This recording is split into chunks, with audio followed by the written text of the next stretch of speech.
Screen दिख रहा है ना आप सभी को? हेलो। जी सर, दिख रहा है। ठीक है। आज शायद 12 से 17 सेट होने वाला है, ठीक है। फिलहाल मेरे पास 15, 16, 17 ये पीडीएफ अवेलेबल है, तो हम लोग 15, 16, 17 आज अभी देखने का प्रयास करेंगे। बाकी आपको 12 से लेके 13, 14, 15 शाम में कराया जाएगा, ठीक है। नेटवर्क का थोड़ा सा इशू है, कभी आवाज चला जाए तो आप लोग एक बार इन्फॉर्म कीजिएगा।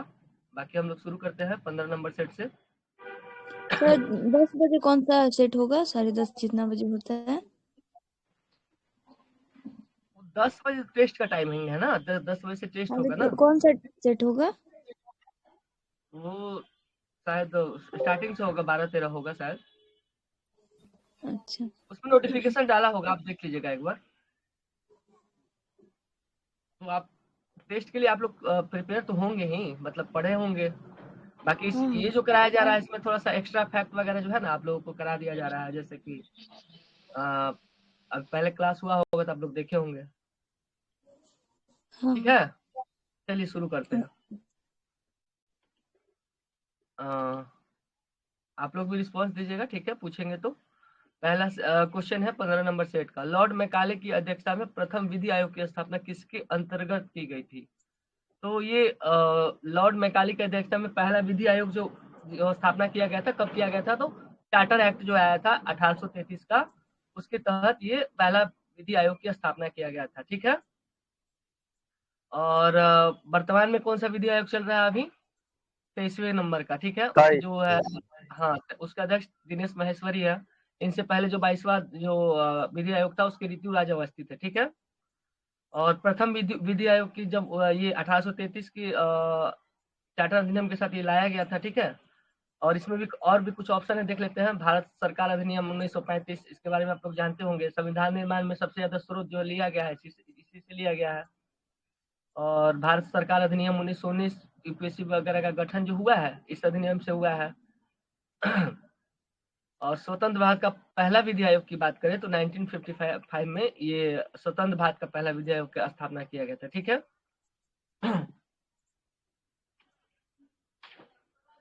चलिए आगे देख लेते हैं।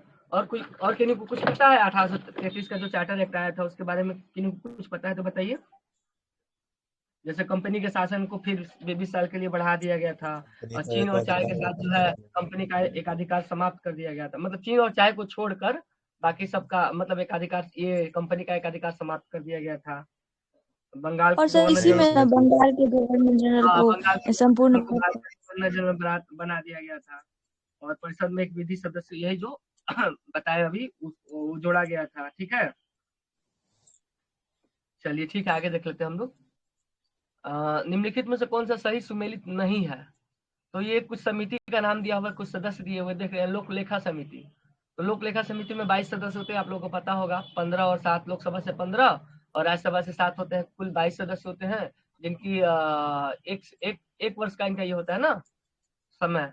और प्राक्कलन ये समिति भी, सर्कल। हाँ, हाँ, 1 साल के लिए होता है। इसमें 30 सदस्य होते हैं, लेकिन 30 के 30 क्या होते हैं? लोकसभा से होते हैं। बाकी ये सार्वजनिक उपक्रम समिति है, इसमें 30 सदस्य नहीं होते, इसमें भी 22 सदस्य होते हैं, ठीक है। तो ये गलत है, बाकी दोनों सही है, ठीक है। और ये लोक लेखा और प्राक्कलन को दोनों को क्या कहते हैं? लोक लेखा समिति, प्राक्कलन समिति को लोक लेखा समिति का जुड़वा बहन कहते हैं। ये भी कभी कभी पूछ लेता है, पता होगा आप सभी को, ठीक है। आगे देख लेते हैं। रामनाथ कोविंद समिति किससे संबंधित है? तो रामनाथ कोविंद समिति आप पढ़े होंगे, पिछले 1-2 सालों में बहुत ज्यादा चर्चे में था। चुनाव सुधार से सुधार था क्या सर? हाँ, हाँ, एक राष्ट्र एक चुनाव का इन्होंने ये दिया था, ठीक है। तो रामनाथ कोविंद समिति जो है चुनाव, और चुनाव से सुधार से और भी कुछ समितियां, जैसे दिनेश गोस्वामी समिति, इंद्रजीत समिति, ये सब समितियां भी जो है चुनाव सुधार से संबंधित है। गरीबी रेखा से सुरेश तेंदुलकर, और भी बहुत सारी समितियां हैं। बात करें केंद्र राज्य संबंध से तो सरकारी आयोग है, ठीक है, 1983 में आया था। बात करें चुनाव आयोग का तो आर्टिकल कितने में आता है चुनाव आयोग? आर्टिकल 324। 324। हाँ। और भाग की बात करें तो कितने भाग में है? 15। भाग 315। 315 की 15? 15 से 15, सॉरी। ठीक है, 15। ठीक है, आगे देख लेते हैं। 4 नंबर क्वेश्चन, मैं यह विचार सहन नहीं कर सकता कि जिस व्यक्ति के पास संपत्ति है वह वोट दे सकता है, लेकिन वह आदमी जिसके पास चरित्र है पर संपत्ति या शिक्षा नहीं, वो वोट नहीं दे सकता है। तो ये ऐसा कथन तो गांधी जी ही दे सकते हैं। यहाँ इस कथन में गांधी जी क्या कह रहे हैं, यहाँ पे गांधी जी जो है चरित्र को महत्व दे रहे हैं, और चरित्र को इस कदर महत्व दे रहे हैं कि ये कह रहे हैं कि संपत्ति जो भी है, संपत्ति या शिक्षा से भी महत्व सबसे ज्यादा चरित्र को वो दे रहे हैं। ठीक है, तो ये कथन जो है महात्मा गांधी का। और एक कथन और भी है, किसी ने कहा कि धन गया तो कुछ नहीं गया, स्वास्थ्य गया तो कुछ गया, और चरित्र गया तो सब चला गया। तो ये जो यहाँ पे इम्पोर्टेंस दिया जा रहा है कैरेक्टर को। ठीक है, तो कह रहे हैं कि मैं ये विचार सहन नहीं कर सकता जिस व्यक्ति के पास संपत्ति है वो वोट दे सकता है, लेकिन वो आदमी जिसके पास चरित्र है पर संपत्ति या शिक्षा नहीं, वो वोट नहीं दे सकता। तो ये गांधी जी का कथन है। ठीक है, याद रखेंगे। बाकी कुछ इसमें ऑप्शन में है भीमराव अम्बेडकर, तो इनको तो आप लोग जानते ही हैं, प्रारूप समिति का अध्यक्ष थे, पहले कानून मंत्री भी रह चुके हैं, स्वतंत्र श्रमिक पार्टी का ये स्थापना किए थे, और भी बहुत सारी जैसे कि बहिष्कृत हितकारिणी सभा 1924 में किए थे। तो इनके बारे में आपको पता ही होगा। गोपाल कृष्ण गोखले भारत सेवक समाज का स्थापना किए थे, और गोपाल कृष्ण गोखले ये गांधी जी के राजनीतिक गुरु थे ना। जी सर। हाँ, और गोखले जो थे ये नरमपंथी में आते थे। ठीक है, आगे देख लेते हैं। न्यायमूर्ति यूसी बनर्जी आयोग का गठन निम्नलिखित में से किसकी जांच के लिए किया गया था?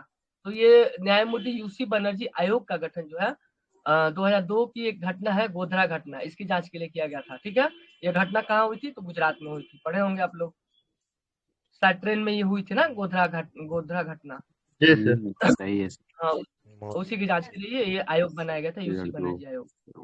बाकी हाँ 2002 की घटना है। बाकी सिख दंगों की जांच के लिए नानावती आयोग, नानावती आयोग 1984। हाँ हाँ, और उसी समय एनएसजी की स्थापना वगैरह भी किया गया NSG था। की स्थापना। चलिए आगे देख लेते हैं। भारतीय संविधान के अनुसार निम्नलिखित में से कौन सा देश के शासन के लिए आधारभूत है? तो बात करें देश के शासन या राज्य के शासन के लिए आधारभूत जो है, तो वो डीपीएसपी होता है, जिसको हम लोग राज्य के नीति निर्देशक तत्व कहते हैं।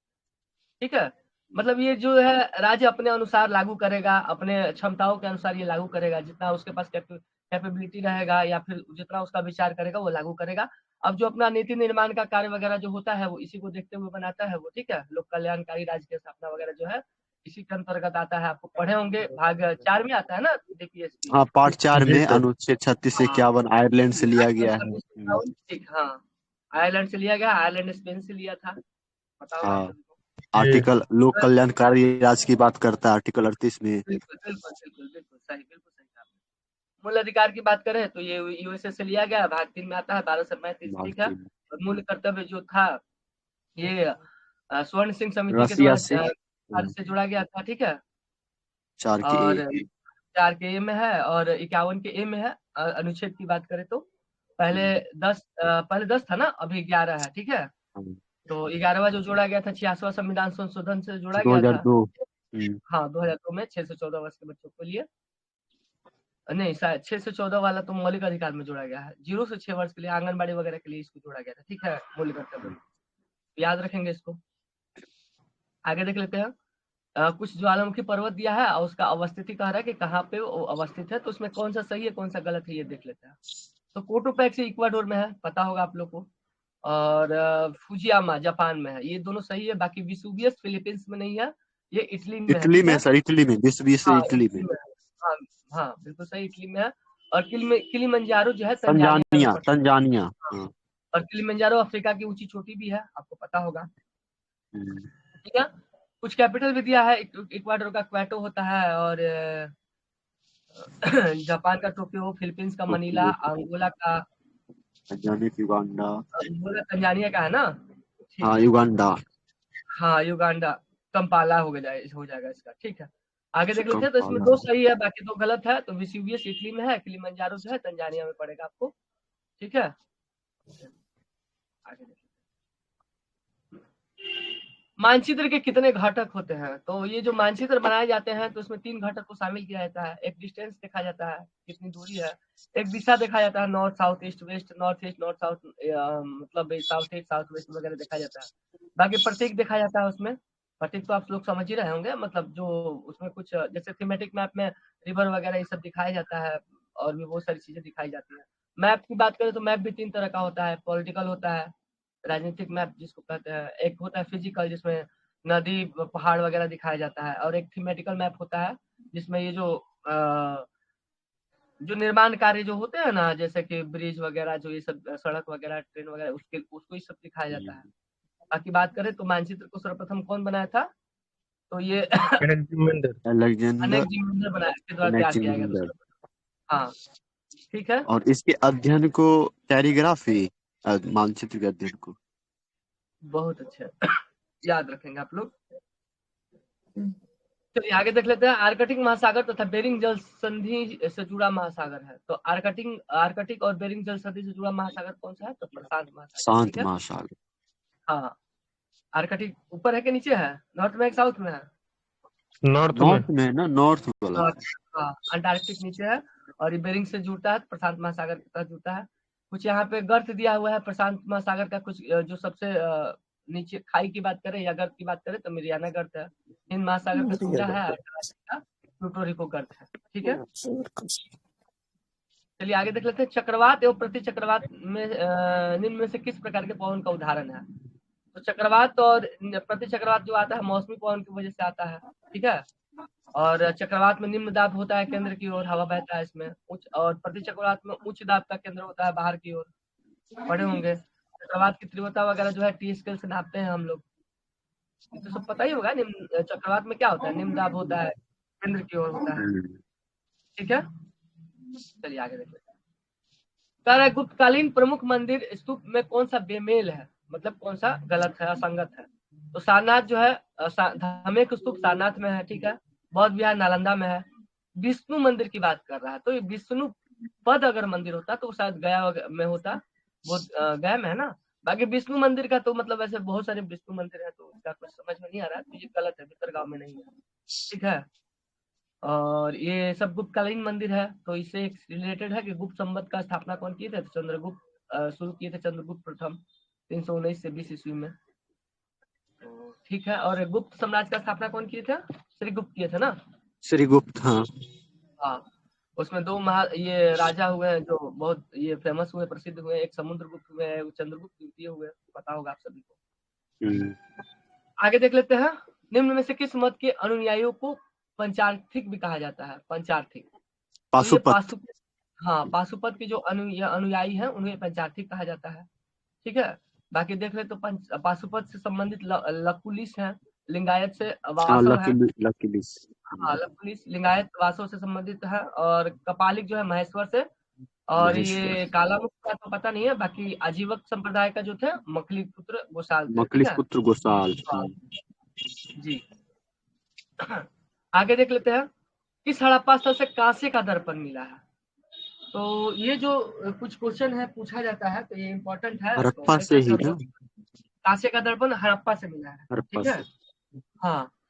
और भी कुछ क्वेश्चन जैसे पूछता है, जैसे सूती कपड़ा कहाँ से मिला है। बाकी स्नानागार वगैरह तो आपको पहले से पता होगा। सूती कपड़ा कहाँ से मिला है? तो हड़प्पा से मिला। अच्छा, मोहनजोदड़ो। सूती कपड़ा, कपास, वृत्त स्नानगार, फिर कांसे की नर्तकी, पशुपति, ये सब। हल्का टेराकोटा कहाँ से मिला है? हाँ, किसका ये सब किसका मैम? जैसे कि जैसे आप लोग जो बोल रहे हैं, ये सब जैसे कि ये क्वेश्चन पुराने हो गए। मोहनजोदड़ो से एक्स्ट्रा कुछ फैक्ट बताते हैं जो अब तक पूछा नहीं है। जैसे पूछेगा पुरोहित की मूर्ति कहाँ से मिली है? तो मोहनजोदड़ो। हाँ, ये सब मोहनजोदड़ो से मिले हैं। मोहनजोदड़ो, हाँ, पुरोहित आवास भी मोहनजोदड़ो से मिले हैं। ठीक है, अलंकृत ईंट का प्रयोग पहले कहाँ किया गया था? तो ये कालीबंगा में किया गया था। कालीबंगा। सरसों के फसल ये कालीबंगा से मिला है। सरसों के फसल के नजदीक चने का फसल बोए जाने का प्रमाण भी मिला है। लकड़ी का बना पाइप ये कालीबंगा से मिला है। मोहर तो वैसे मिला है हड़प्पा से, लेकिन अगर कहे बेलनाकार मोहर तो वो भी कालीबंगा से मिला है। ठीक है, हड़प्पा से जैसे कुछ पूछता है, जैसे कब्रिस्तान R37 ऐसे पूछता है, तो हड़प्पा से मिला है। बर्तन पर मछुआरे का चित्र जो मिला है वो हड़प्पा से मिला है। कांसे का सिक्का वगैरह, मानव को दफनाने का प्रमाण हड़प्पा। हाँ, वहां से हड़प्पा से मिला है। विभिन्न आकार का जो बाट है वो भी हड़प्पा से मिला है। ठीक है, अगर क्वेश्चन पूछे कि सिंधु घाटी सभ्यता का औद्योगिक क्षेत्र कौन सा था, तो वो चनहुदड़ो था। ठीक है, चहुंदड़ो। हाँ, ये सब टिकट बोला था क्या, ऐसे कुछ? अब पिगट बोला था जैसे कि हाँ बोला था, जुड़वा जुड़वा राजधानी बताया राजधानी। था हड़प्पा मोहनजोदड़ो। हाँ अच्छा वो हाँ जुड़वा बोला था जुड़वा। जुड़वा राजधानी। जुड़वा राजधानी बताया था। और ये उसका ये भी विचार था कि जो पतन जो हुआ था आर्यों के आक्रमण की वजह से, ये पिगट का ही विचार था, पिगट और गार्डन चाइल्ड। और जैसे कि और कुछ पूछ लेता है, जैसे बिल्ली का पीछा करते हुए कुत्ते का साक्ष्य, ये भी चनहुदड़ों से मिला है। समुद्रों से। मनका बनाने का कारखाना, लिपस्टिक का कारखाना वगैरह जो है चनहुदड़ों से मिला है। ठीक है। तांबे का बना कुल्हाड़ी, ये कहाँ से मिला है? बनावली से। बनावली। ठीक है। हाँ, बैलगाड़ी का निशान, पत्थर और ईंट के बने घर, हल जो है ये सब बनावली से मिला है। ठीक है। अग्निकुंड तो पता ही होगा आप लोग को, लोथल से मिला है। लोथल कालीबंगा दोनों से। दोनों से मिला। हाँ, लोथल और एक जगह और कौन सा बोले हैं, वहां से दोनों से कालीबंगा। कालीबंगा से। कभी कभी पूछ लेता है स्टेडियम कहाँ से मिला है, खेल का स्टेडियम। धौलावीरा। धौलावीरा। धौलावीरा से मिला है। और धौलावीरा है, धौलावीरा एकमात्र ऐसा जगह है जो 3 भागों में बटा हुआ था। ठीक है, ये भी याद 3 रखेंगे दुर्ग हम लोग। था। हाँ, 3 दुर्ग या 3 भाग में बटा हुआ था। ठीक है। और ये चांदी का सबसे पहले जो प्रयोग हुआ था, इसका साक्ष्य कहाँ से मिलता है? तो ये कोटदीजी से मिलता है। ठीक है, ये सब याद रखेंगे। बाकी उत्खनन करता वगैरह का तो आपको पता ही होगा। उत्खनन करता तो आपको सब जानकारी होगा ही। जैसे हड़प्पा के थे दयाराम साहनी, 1921 में किए थे। और इनके साथ कुछ और भी थे, बहादुर स्वरूप बस व्हीलर वगैरह थे।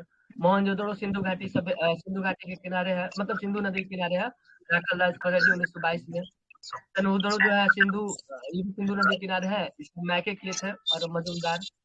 कालीबंगन बीके थापर, बीवी लाल और अमला ठीक है। राजस्थान हनुमानगढ़ जिला के ये पड़ता है, घग्गर नदी के किनारे। ये सब कुछ इम्पोर्टेंट है। धौलावीरा है, रविंद्र सिंह बिष्ट किए थे, जेपी जोशी किए थे। ठीक है। लूनी नदी के किनारे पड़ता है धौलावीरा।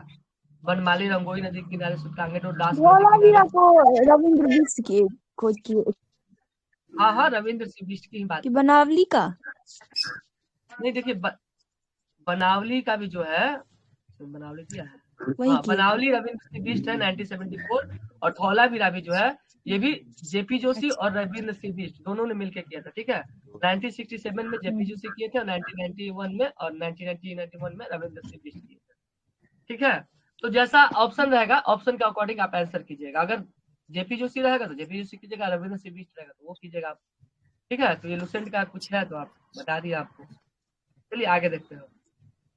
यहाँ पे वही दिया हुआ है, मोहनजोदड़ो, राखल दास जी 22 में, चनहुदड़ो, ये सब कौन कौन नदी किनारे, लोथल भोपाल नदी किनारे। चलिए आगे देख लेते हैं। सिक्कों की राखी व्यवस्था के अंतर्गत उपज का कितना प्रतिशत हिस्सा संरक्षण के लिए लिया जाता है? तो एक व्यवस्था थी राखी व्यवस्था। हाँ, इसमें 20% जो था ना हिस्सा संरक्षण के लिए लिया जाता था। ठीक है। बाकी सिखों के 10 गुरु थे, आपको पता होगा।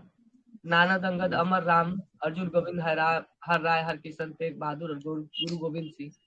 तो एक ट्रिक भी होता है, आप लोग उसके हिसाब से याद कर लीजिएगा, कभी कभी पूछ लेता है। खालसा पंथ की स्थापना जो 1699 में गोविंद सिंह किए थे, जन्म इनका पटना में हुआ था, मृत्यु नांदेड़ में हुआ था। ठीक है। तो ये सब याद रखिएगा। सिखों से जुड़ा कुछ क्वेश्चन पूछ लेता है सिख धर्म से। आगे देख लेते हैं। पाल वंश का दूसरा संस्थापक किसे माना जाता है? तो दूसरा संस्थापक जो थे कौन थे? महिपाल थे। ठीक है। हाँ, और अगर की बात करें कि पाल वंश के संस्थापक तो गोपाल थे। 750 ईस्वी में इन्होंने पाल वंश की स्थापना की थी। ठीक है। और इन्होंने जो ये गोपाल है, इन्होंने एक यूनिवर्सिटी भी बनाया था, विश्वविद्यालय। ये आनंदपुरी विश्वविद्यालय ना, आनंदपुरी उदंतपुरी बिहार शरीफ में बनवाए थे उदंतपुरी। ठीक है। और सबसे प्रमुख शासक जो थे धर्मपाल थे, विक्रमशिला विश्वविद्यालय बनवाए थे। ठीक है, पता होगा। और सोमपुर महाविहार वगैरह जो है, इसका निर्माण भी धर्मपाल करवाए थे। ठीक है। और धर्मपाल को जो है एक उपाधि भी दिया जाता है, उत्तरापद स्वामी। उत्तरापद स्वामी धर्मपाल को दिया जाता है। और दक्षिणापद स्वामी किसको दिया जाता है? समुद्रगुप्त को ना, महापद्म को ना। अच्छा, महापद्म। ठीक है। और इसे एक और क्वेश्चन पूछता है, जैसे कि एक 5 गांव दान किए थे कोई, क्या नाम था उनका? शैलेंद्र वशिष्ठ पुत्र देव थे, उनको 5 गांव वो देवपाल किए थे। ठीक है। तो भी याद रखिए, देवपाल से संबंधित। बलपुत्र देव सर बोल रहे हैं। हाँ, बालपुत्र देव को नालंदा में 5 गांव दान किए थे बिहार बनवाने के लिए। बिहार जो बुद्ध बौद्ध लोगों के रहने का जो जगह होता है ना, उसको बनवाने के लिए 5 गांव दान किए थे। तो ये पूछा हुआ क्वेश्चन है, ठीक है। बाकी जो महिपाल जो है, इनको दूसरा संस्थापक माना जाता है। और जो तक्षशिला का स्थापना धर्मपाल किए थे, नालंदा का कुमारगुप्त किए थे। जानकारी होगा। देख लेते हैं आगे, विजयनगर साम्राज्य में किस वंश की स्थापना सबसे पहले हुई थी? तो विजयनगर साम्राज्य में सबसे पहले किस वंश की स्थापना हुई थी? तो संगम वंश। कौन किए थे? तो हरिहर और बुक्का। हरिहर बुक्का 1336 में। 1336 में, ठीक है। संगम के बाद सालू वंश आता है, सालू सुलू, वंश के बाद तुलु वंश आता है, तुलु, नरसिंह, अरविंद, फिर तुलु, अरविंद, फिर हाँ। भी नरसिंह, फिर अरविंदु, हाँ, ये पेरुनुमल। संस्थापक का नाम दिया हुआ है। जैसे संगम का हरिहर बुक्का, सुलू का नरसिंह किए थे, और तुलु का वीर नरसिंह, अरविंदु का तिरुमल किए थे, ठीक है। तो ये कभी कभी पूछ लेता है, और कभी कभी इससे जुड़ा जो है ना, ये भी पूछ लेता है कि कब कब कौन कौन सा शासन जो है कब कब तक चला था, ठीक है। तो जैसे देखिए यहाँ पे दिया हुआ है, संगम वंश 1336 से 1485 तक चला था। सालू वंश 1485 से 1505, तुलु वंश 1505 से 1570, और अरविंदु 1570 से 1650, ठीक है। तो ये सीक्वेंस कभी कभी पूछ लेता है, या अब तो पूछ लेता है कि कितना साल कौन सा चला था। जब मतलब अभी बीपीएससी में पूछा हुआ था, कुछ सल्तनत काल के कुछ शासक का नाम दिया हुआ था, पूछा था सबसे लंबा शासन कौन किया था। तो ये अब याद रखना इतना डिटेल में जरूरी है, ठीक है ना। तो दरोगा में भी पूछता ही है, आपको पता होगा, तो याद रखेंगे हम। फिर कह रहा है इसमें कि किसकी उपाधि जो थी दुर्रे दुरानी, मतलब युग का मोती था, ये किसकी उपाधि था? तो ये मोहम्मद अब्दाली। अहमद साहब अब्दाली को ये उपाधि दिया गया था, दुर्रे दुरानी मतलब युग का मोती, ठीक है। और अहमद शाह अब्दाली से हमको याद आता है कि 1761 का जो पानीपत का तीसरा युद्ध हुआ था, अहमद शाह अब्दाली ही था ना, और मराठों के बीच हुआ था। जी। हाँ, ठीक है। और नादिर शाह जो है आक्रमण किया था 1739 में मोहम्मद शाह के शासनकाल में। बाकी जो है मोहम्मद शाह को ये रंगीला बादशाह भी कहा जाता था। 1700 हुआ। जहादर शाह को लंपट मूर्ख कहते हैं, और इजारा प्रथा चालू किया था, ये इजारा प्रणाली जो राजस्व से संबंधित था, ठीक है। इन्हीं को ये मुगल साम्राज्य के जो है औरंगजेब के बाद का सीक्वेंस याद है आप लोगों को? देख लीजिए, यहाँ दिखा देते हैं। मुगल साम्राज्य जो औरंगजेब 1707 में जब उसकी मृत्यु हुई थी, तो उसके बाद मुगल साम्राज्य का पतन होने लगा था, क्योंकि वैसे वैसे शासक ही आए थे। जैसे बहादुर शाह हो गए 1707 से 1712, 5 सालों का शासन था। जहादार शाह जिसको लंपट मूर्ख कहते हैं, 12 से 13 21 साल शासन किया। फरुखसी और घृणित कायद कहते हैं ना इसको, 13 से 19, 17 से 13, 6 सालों का। मोहम्मद शाह रंगीला इसको कहते हैं। सबसे ज्यादा बात करें तो यही शासन किया था, 29 साल, 1719 से 1748। फिर अहमद शाह 1748 से 56, आलमगढ़ द्वितीय, शाह आलम द्वितीय। और शाह आलम द्वितीय कौन किए? ये इलाहाबाद का संधि आपको याद है, बक्सर का युद्ध के बाद इलाहाबाद का 1765। हाँ, तो ये शादी हुआ था उस समय। मुगल साम्राज्य सम्राट यही थे। बाकी अकबर द्वितीय 1806 से 37, बहादुर शाह जफर अंतिम मुगल जो सम्राट थे 1837 से 57 के बीच में थे, फिर इनको रंगून भेज दिया गया था। तो ये भी सीक्वेंस हम लोग ध्यान में रखेंगे। इससे पहले वाला सबको याद रहता है, बाबर, हुमायूं, अकबर, जहांगीर, ऐसे करके सबको याद रहता है। लेकिन ये सीक्वेंस कभी कभी पूछ लेता है, और बहुत सारी घटनाएं भी हुई हैं इनके शासनकाल में, तो जरूरी है, ठीक है, याद रखिएगा आप। चलिए आगे देखते हैं 18 नंबर सवाल। इसने कहा था कांग्रेस आंदोलन न तो लोगों द्वारा प्रेरित था, और न ही यह उनके द्वारा सोचा या योजनाबद्ध किया गया था। ये किसका कथन था बताइए? सर सैयद अहमद खान। सर सैयद अहमद खान का यह कथन था, जिन्होंने कांग्रेस के बारे में ये कहा था, ठीक है। और कांग्रेस के बारे में और भी बहुत सारे कथन लोगों ने दिए थे। जैसे डफरिन ने क्या कहा था? डफरिन ने कहा था कि कांग्रेस केवल अल्पसंख्यकों का प्रतिनिधित्व की उपज, मतलब हाँ, ये और डफरिन के समय ही कांग्रेस का स्थापना भी हुआ था, ठीक है, तो याद रखेंगे। कर्जन भी कुछ कहे थे। कर्जन क्या कहे थे? कर्जन कहे थे कि कांग्रेस लड़खड़ा कर गिर रही है, भारत में रहते हुए यह इच्छा है शांतिपूर्वक मरने में मदद कर सके, ठीक है। तो अरविंद घोष कहे थे कांग्रेस क्षय रोग से मरने वाली है। और ये कौन कहा था? कांग्रेस अश्विन कुमार दत्त। क्या कौन सा कौन सी मतलब किसकी बात? अश्विन दत्त न सर जो बोल रहे हैं। कांग्रेस के लोग पदों के भूखे हैं, ये पढ़ अच्छा नहीं, पढ़ के बंकिम बकरी। चंद्र, हाँ बंकिम हाँ चंद्र बकरी। चटर्जी। जिनकी आप बात करें ना, अश्विन कुमार दत्त, ये बोले थे कांग्रेस का सम्मेलन 3 दिन का तमाशा है। हाँ 3 दिन का तमाशा है। तो ये स्टेटमेंट भी पूछ लेता है। और भी जैसे कि लाला लाजपत राय भी कहे थे कि कांग्रेस क्या है, डफरिन की दिमाग की क्या है, उपज है। उपज, दिमाग की हाँ। उपज। और एक और बताए थे कि कांग्रेस याचना करने वाली संस्था है। कौन बताए थे? विपिन चंद्र पाल। विपिन चंद्र पाल। विपिन चंद्र हाँ, पाल। तो हाँ। याद रखेंगे। ये सब स्टेटमेंट वाइज क्वेश्चन कभी पूछ लेता है, बीपीएससी में पूछा हुआ भी है। और ये कौन कहे थे कि कांग्रेस जो है राष्ट्रद्रोहियों की संस्था है? ये भी डफरिन का ही कथन था, जो कांग्रेस जो है राष्ट्रद्रोही की संस्था है। ठीक है, तो याद रखेंगे। बाकी इसमें आप कुछ ऑप्शन दिया हुआ है। सर सैयद अहमद खान तो अलीगढ़ मुस्लिम विश्वविद्यालय की स्थापना किए थे 1875 में शायद किए थे। लाला लाजपत राय, इनकी मृत्यु हो गई थी साइमन कमीशन जब वो आया था ना, तो उस समय विरोध में मृत्यु हो गई थी, लाठी लगने से, पता होगा, 17 नवंबर 1928 को। और इन्हीं का जो बदला लिए थे, कौन लिए थे? उधम सिंह के भगत सिंह? उधम सिंह। उधम सिंह, बहुत अच्छे। और लॉर्ड कर्जन बंगाल विभाजन के समय थे। और लॉर्ड डफरिन जो है, कांग्रेस की जो स्थापना हुआ था उस समय थे डफरिन। चलिए आगे देख लेते हैं। राजनीतिक सुधारों को लेकर विरोध करने वाले पहले भारतीय कौन थे? तो राजनीतिक सुधार का विरोध करने वाले ये पहले भारतीय कौन थे? तो राजा राम मोहन राय थे। ठीक है, और इनको समाज सुधारक कहा जाता है ना, राजा राम जी मोहन राय को। ये तो राजनीतिक सुधारों को लेकर विरोध करने वाले थे। ठीक है, तो याद रखेंगे, कंफ्यूज नहीं होना है, क्योंकि यहाँ सामाजिक सुधार दे देगा तो ये इसका कभी विरोध नहीं करेंगे। इस सामाजिक सुधार से संबंधित है, राजनीतिक सुधार की बात कर रहा है, तो विरोध किए होंगे ये राजा राम मोहन राय। बाकी राजा राम मोहन ब्रह्म समाज वगैरह का भी स्थापना किए थे। ठीक है, कब किए थे? 1828 में, याद होगा आप लोगों को। और राजा राम मोहन राय आत्मीय सभा का भी स्थापना राजा राम मोहन राय के द्वारा किया गया है 1815 में। ठीक है, हाँ ब्रह्म सर, समाज, संवाद आत्मीय सभा, कौमुदी भी वेदांत। आत्मीय सभा 1815 सर, और हिंदू कॉलेज 1817, और वेदांत कॉलेज 1825, और सती प्रथा का अंत 1829, और 1829। और एक संवाद कौमुदी था, एक संवाद कौमुदी था, और एक था ना इनका एक और पत्रिका था, मिरातुल अखबार। मिरातुल अखबार। हाँ, मिरातुल अखबार था, संवाद कौमुदी था, जिसको प्रज्ञा का चांद भी कहते हैं। हाँ, या प्रज्ञा कभी का कुछ चांद। प्रज्ञा का चांद वगैरह जो कहते हैं, तो इसी को कहते हैं, याद रखें। बाकी राजा राम मोहन ये दादा भाई नौरोजी जो है, poverty and earn British rule जो है, इन्हीं का दिया हुआ है। ब्रिटिश सार्वजनिक सभा का स्थापना दादा भाई नौरोजी के द्वारा किया गया है। ठीक है, और दादा भाई नौरोजी और भी कुछ स्थापना किए थे, याद आ रहा है।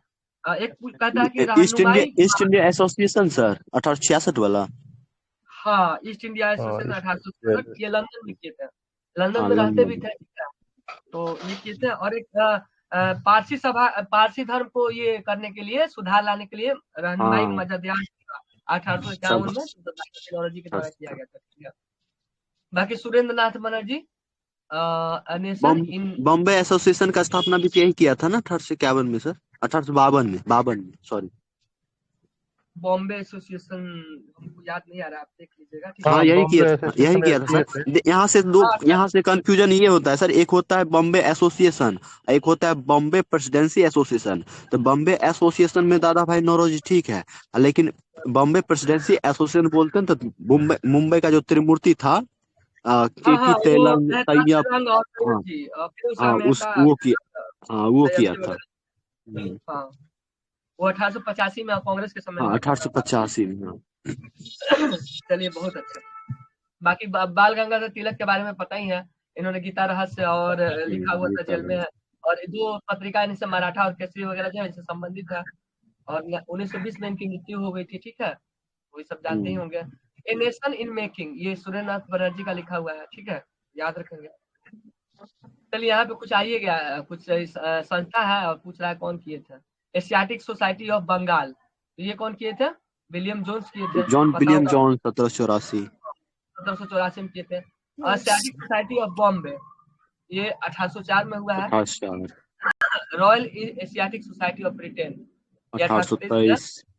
ये land holder society of Bengal जो है, ये 1844 में नहीं हुआ है, 1838 में हुआ है। ये द्वारिकानाथ टैगोर के द्वारा किया गया। ठीक है, हाँ, तो याद रखेंगे। ये बॉम्बे चलिए वाला ठीक कौन है किया है? जी। आवाज आपका बहुत कम आ रहा है, जोर से बोलिएगा। एशियाटिक सोसाइटी ऑफ बॉम्बे का कौन किया स्थापना, उसका पूछ रहे। एशियाटिक सोसाइटी ऑफ बॉम्बे ये है कि नहीं किधर है? नहीं, ये तो नहीं पता है सर। देखिए कुछ ये संस्था का जो ये है ना, पूछा भी मतलब नहीं है, ये सहयोग, पूछा भी नहीं है, ये पूछा हाँ भी नहीं है मतलब कहीं। जैसे हम बता रहे इसका हैं, जैसे इसलिए कुछ ही याद रखिए। जो कैसे जो कुछ बहुत सारी ऐसी संस्थाएं जो संयुक्त रूप से किया गया है स्थापना, तो उसमें कुछ नहीं देता है, स्पेसिफिक नेम नहीं देता है, तो वैसे उसका मतलब हम लोग साल इसके याद स्थापना हमको लगता है एक से अधिक लोगों किया है ना, इसीलिए उतना वही ज्यादा। वही वही बात हम भी हाँ, बोले, संयुक्त रूप से अगर किया हो गया होगा तो उसमें स्पेसिफिक नाम नहीं देता है। चलिए आगे देख लेते हैं। कांग्रेस के निम्नलिखित नेताओं में से कौन पूरी तरह कैबिनेट मिशन योजना के पक्ष में था? तो कैबिनेट मिशन योजना के पक्ष में कौन था? सरदार वल्लभ भाई सरदार वल्लभ पटेल। भाई पटेल। हाँ, कैबिनेट मिशन आया कब था? ये आया था 24 मार्च 24 1946 को। मार्च 1946। पता होगा कैबिनेट मिशन का जो ये था, कितने सदस्य थे इसमें? 3 लोग थे ना। 3 लोग सर, हाँ, अलेक्जेंडर फिलिप, क्रिप्स पैट्रिक और लॉरेंस, और पैट्रिक लॉरेंस। Patrick Lawrence. हाँ, और जो मेन जो उसमें हेड थे पैट्रिक लॉरेंस थे ही ना। हाँ, पैट्रिक लॉरेंस अध्यक्ष थे। हाँ, अगर बात करें कैबिनेट मिशन आया क्यों था, तो संविधान सभा का गठन करने के लिए, संविधान की स्थापना से रिलेटेड था ये, ठीक है, तो याद रखेंगे हम लोग। और रिपोर्ट कब दिया था? तो ये दिया था, आया था 24 मार्च 1946 को, और 16 मई 1946 को ये रिपोर्ट दे दिया था अपना, ठीक है, तो याद रखेंगे। ये पूछा हुआ है बीपीएससी में कि कौन मतलब जो है कैबिनेट मिशन से संबंधित है, तो 3 और नाम ये दिया है, एक एक्स्ट्रा नाम दे दिया था, तो उसमें गलत नहीं करना है। एवी अलेक्जेंडर, क्रिप्स और पैट्रिक लॉरेंस। आगे देख लेते हैं। भारतीय समाज में महिलाओं एवं बालिकाओं की शिक्षा हेतु सर्वाधिक प्रयास किया गया, तो किसके द्वारा किया गया? पंडित रमाबाई के द्वारा किया गया, ठीक है।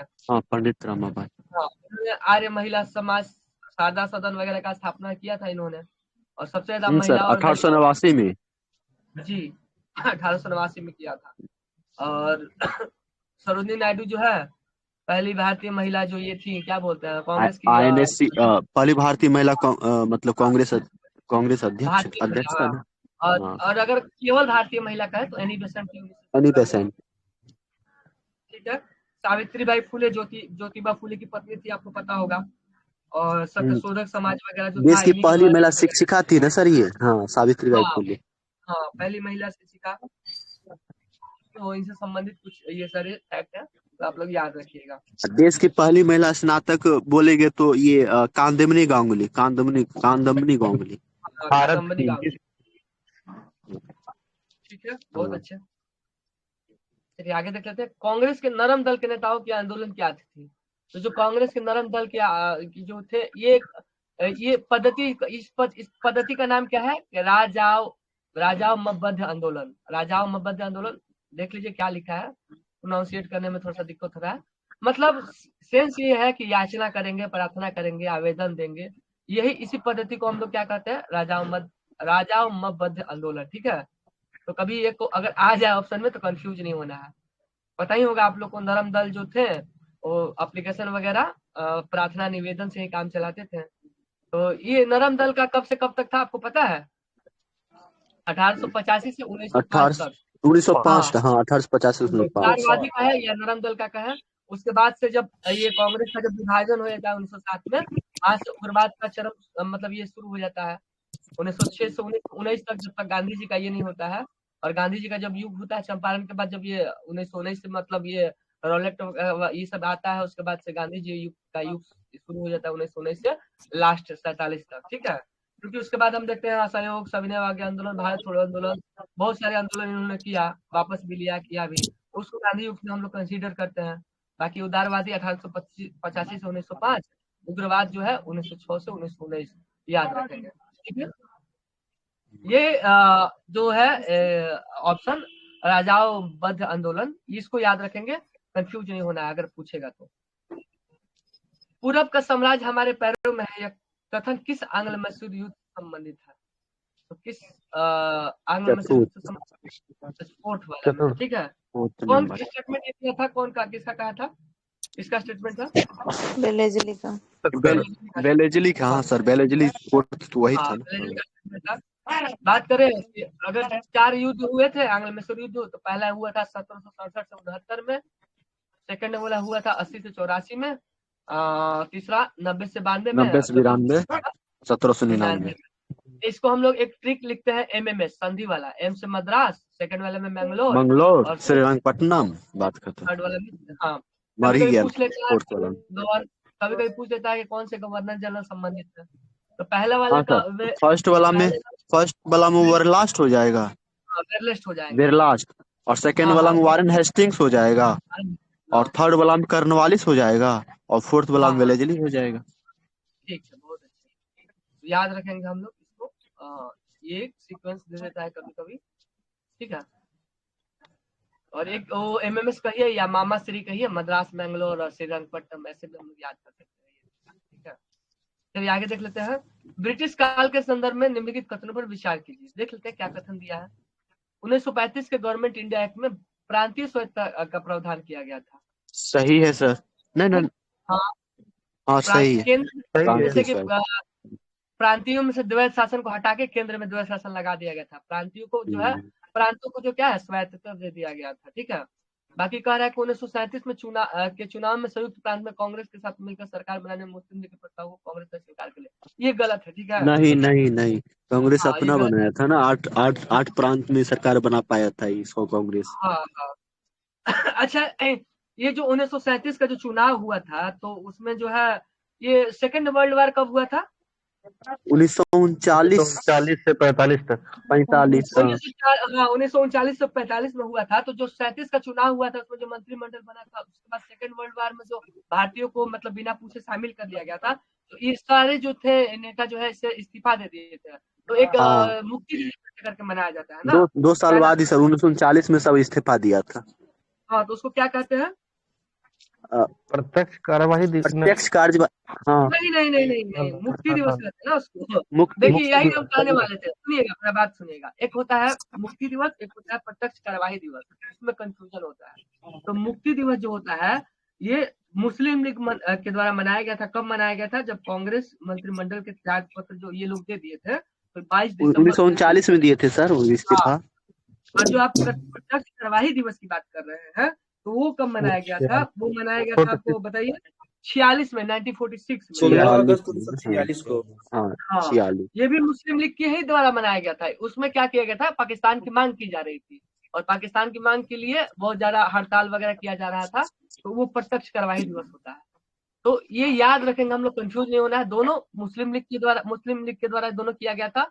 मुक्ति दिवस की बात करें तो 1939 में, और प्रत्यक्ष कार्यवाही दिवस की बात करें तो 1946 में, ठीक है, ये याद रखेंगे। बाकी इसमें देखें तो एक स्टेटमेंट सही है और एक गलत है। पहला वाला सही है, इसमें जो प्रांतीय स्वायत्तता दी गई थी।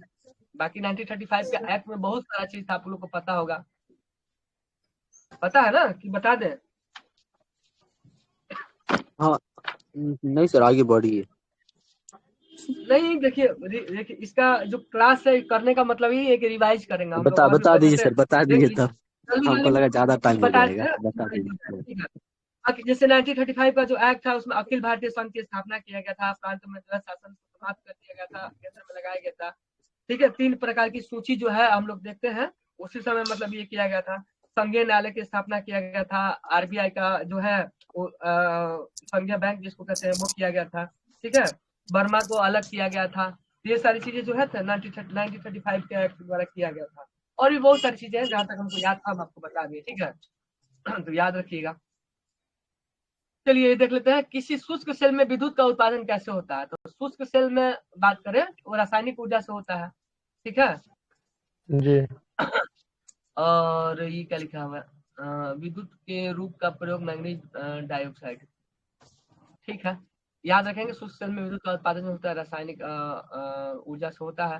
बाकी यांत्रिक ऊर्जा आप लोग को पता होगा, मोटर से जो है विद्युत बनाना या विद्युत से ये मोटर चलाना, तो उसमें यांत्रिक ऊर्जा ही लगता है ना। यांत्रिक ऊर्जा का ये जैसे सर डायनेमो बोलेगा तो यांत्रिक से विद्युत, और अगर मोटर बोलेगा तो विद्युत तो यांत्रिक।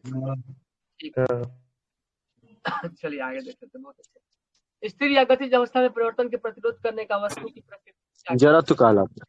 हाँ जड़त्व कहते हैं। जड़त्व जो है बल का जो सॉरी बल का गति का जो प्रथम नियम जो है जड़त्व का भी ये देता है, परिभाषा देता है।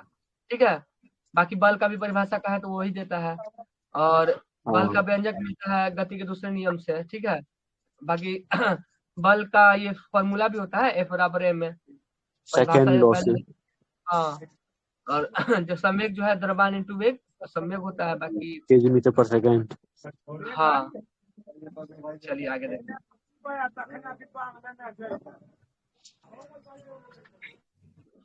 किसी द्रव्य के वाष्पन की दर किस पर निर्भर करती है?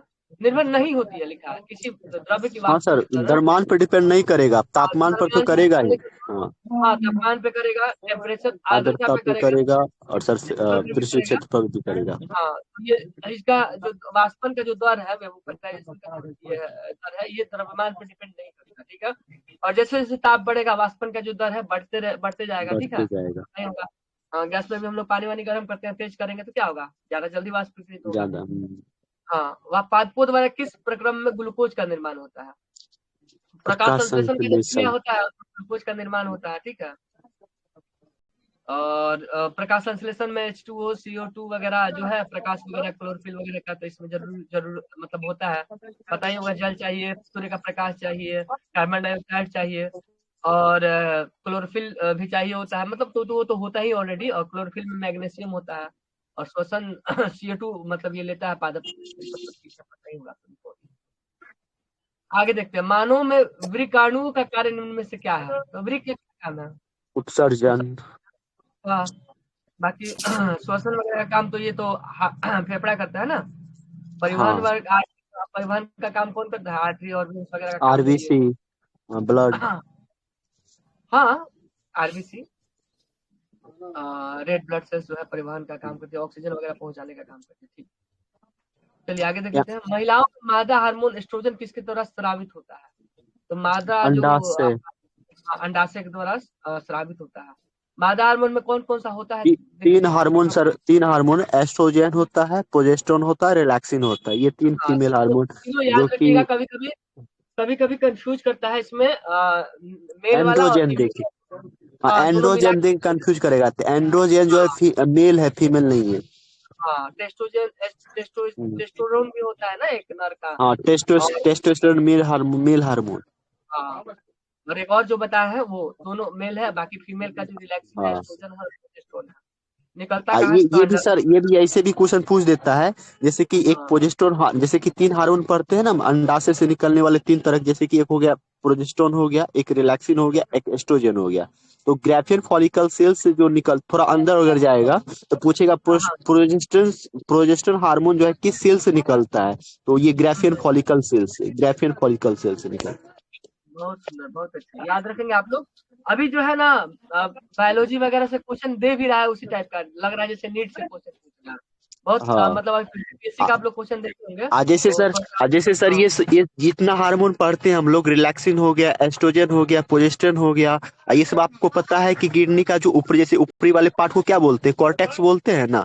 ऊपर में ही ग्लैंड रहता है, वहां से जो जितना निकलने वाला हार्मोन होता है सभी का सभी जो है एस्ट्रॉइड प्रकृति का होता है। तो इसलिए ये सब हार्मोन जो होगा एस्ट्रॉइड प्रकृति का होगा, मतलब फैट प्रकृति का बोल सकते हैं।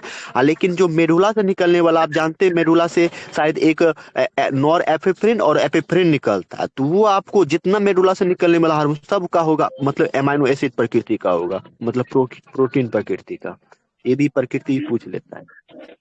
चलिए, बहुत अच्छे, वेरी गुड। ठीक है, चलिए कुछ हार्मोन की बात हो ही गया तो कुछ हार्मोन जैसे हम लोग देख लेते हैं। बिल्कुल सर, हाँ, हार्मोन चर्चा कर लीजिए। हाँ, जैसे कि देखिए हार्मोन जो है, अगर बात करें हार्मोन का तो वो बाह्यस्रावी ग्रंथि से निकलता ये होता है कि अंतःस्रावी ग्रंथि?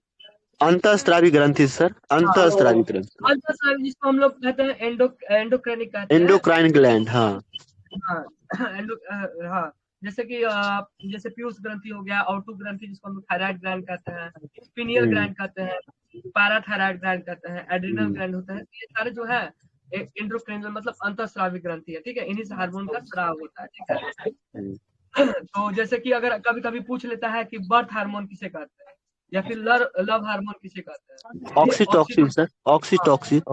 हाँ, और टेस्टोस्टेरोन तो हम लोग पहले ही पढ़ लिए हैं, और प्रोजेस्टेरोन पहले ही पढ़ लिए हैं। तो टेस्टोस्टेरोन पुरुषों में होता है, महिलाओं में प्रोजेस्टेरोन होता है, ठीक है। और कभी कभी पूछ लेता है कि वेसोप्रेसिन हार्मोन कौन होता है, जो जल संतुलन करने में हेल्प करता है सर। रक्त में जो जल की जो मात्रा जो हाँ, जल संतुलन। सपोज कीजिए अगर वेसोप्रेसिन हार्मोन अगर आप जैसे किसी जैसे इसको ना एंटी डायबिटिक हार्मोन भी कहा जाता है, ये वेसोप्रेसिन हार्मोन को। सपोज कीजिए ना अगर ये हार्मोन, हाँ सर, हाँ सही बोले, हाँ सपोज करते हैं ना कि अगर ये हार्मोन काम करना अगर बंद कर देता है ना, तो हम लोगों में ये समस्या आ सकता है कि जैसे जो भी पानी पिएंगे ना, तो वो शरीर में मतलब ना वो लगे टिकेगा नहीं, मतलब बार बार जो है ना व्यक्ति को ना मूत्र का त्याग करना पड़ता है, जिसको आप एक रोग उत्पन्न होता है उसको डायोरेसिस बोल देते हैं। मतलब इसके खराबी की वजह से कौन रोग उत्पन्न होता है, तो डायोरेसिस। ये भी क्वेश्चन पूछा जाता है सर, और इसको एंटी डायबिटिक हार्मोन भी कहा जाता है। और ये इसका मुख्य काम होता है जल के मतलब संतुलन बनाए रखने में हेल्प जल करता का है, जल की नियंत्रण अवशोषण करना मतलब बोल सकते हैं। हाँ कभी कभी पूछ लेता है कि जैसे गर्भवती महिलाओं में दूध निर्माण का जो कार्य होता है कौन सा हार्मोन करता है, तो ये उसको हम लोग क्या कहते हैं, हाँ प्रोलैक्टिक।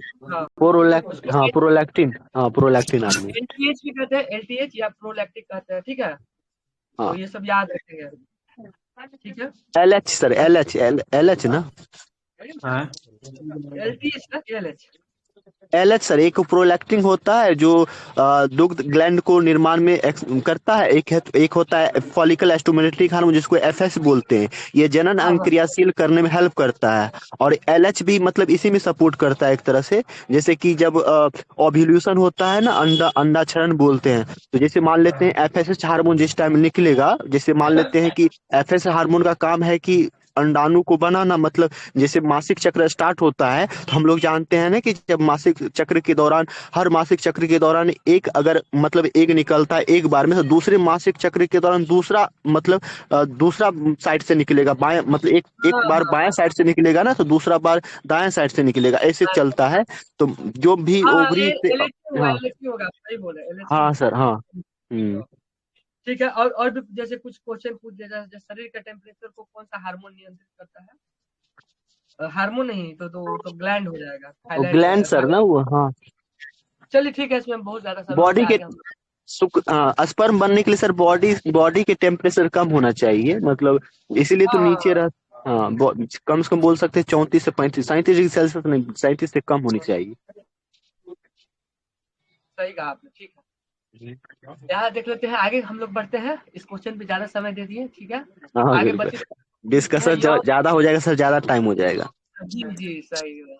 यौन प्रजनन में जो है अभिभावक का योगदान कितना होता है। तो यौन जो प्रजनन होता है इसमें उनके गुण गुणसूत्र जो का होता है आधा। आधा होता है, ठीक है। आधा माता का होता है, आधा पिता का होता है, ठीक है।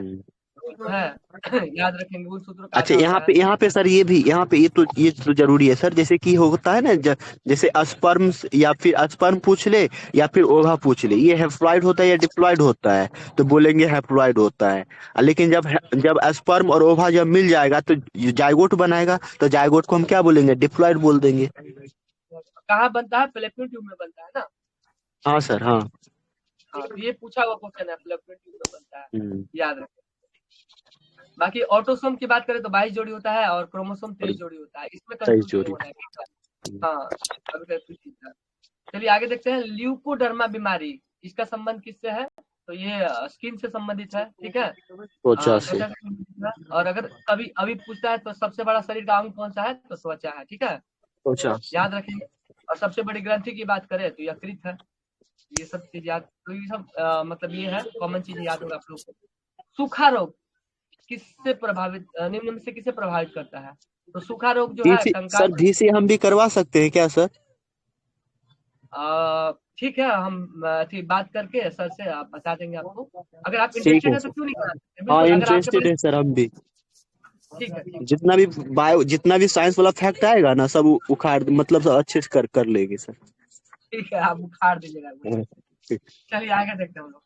सूखा रोग जो है किससे संबंधित है, कंकाल तंत्र से संबंधित है। हड्डी रोग मतलब कंकाल तंत्र हड्डी रोग वही समझिए, रोग है इससे संबंधित है। बाकी तंत्रिका तंत्र इसमें दिया हुआ है, तो तंत्रिका तंत्र से संबंधित कुछ रोग बताइए। जैसे कि सर काला जार एक होता है, ये तंत्रिका तंत्र को इफेक्ट नहीं, अस्थि मज्जा को इफेक्ट करता है। हाँ पोलियो भी होता है, पोलियो भी होता है तंत्र का तंत्र। हाँ चलिए। पोलियो तंत्रिका तंत्र को इफेक्ट करेगा हाँ सर। हाँ पोलियो पोलियो, अच्छा पोलियो वायरस से होता है, जीवाणु से होता है, विषाणु से? वायरस से होगा सर, वायरस से। वायरस। ठीक है, हाँ याद अब रखेंगे। पोलियो में पूछेगा सर, पोलियो में सबसे ज्यादा कौन सा, टाइप 1, टाइप 2, टाइप 3, मतलब हाँ टाइप 3 ना। हाँ टाइप 3। चलिए ठीक है। बाकी यहाँ पे कुछ दिया हुआ है, हड्डी से हड्डी जुड़ता है तो लिगामेंट होता है, और हड्डी से मांसपेशी है। ठीक है। हाँ आगे देखते हैं, ऐसे कवक जो अपने भोजन के लिए विशेषकर कीड़ों पर निर्भर है, तो उन्हें क्या कहा जाता है? तो उनको एंटोमोपैथोजेनिक और कहा जाता है। एंटोमोपैथोजेनिक। ठीक है। और कीट द्वारा परागण एंटोमोफिली होता है, और हवा द्वारा जो परागण होता है एनिमोफिली होता है। ये तो पढ़े होंगे आप लोग, प्लांट इसमें होता है, फ्लावर में। तो ठीक है, आगे बढ़ते हैं। निम्न में से कौन बढ़ते भ्रूण के लिए पोषक उत्तक का कार्य है? तो ये बढ़ते भ्रूण के लिए पोषक उत्तक का कार्य भ्रूण पोष। ठीक है। हाँ। प्राय कार्बनिक यौगिक में उपस्थित बंधों की प्रकृति होती है। तो कार्बनिक यौगिक में जो बंध होते हैं उनकी सहसंयोग बंधन सर। ठीक है।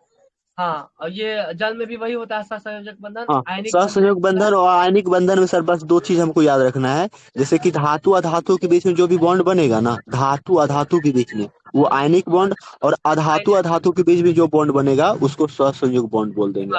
और एक ऑप्शन में उपसंयोग बंधन भी है ना, जैसे बोलते हैं ना कि जैसे कोऑर्डिनेशन जो बॉन्ड होता है, एक जैसे ध्रुवीय प्रकृति को बोलते हैं, एक अध्रुवीय बोलते हैं ना।